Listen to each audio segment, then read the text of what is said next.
ونشهد أن لا إله إلا الله وحده لا شريك له ونشهد أن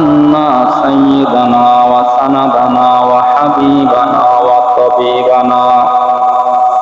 وطبيب قلوبنا وطبيب أرواحنا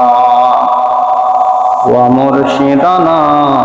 ومولانا محمد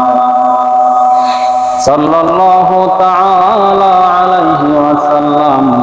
فقد قال تعالى في كلامه المجيد وفي فرقانه الحميد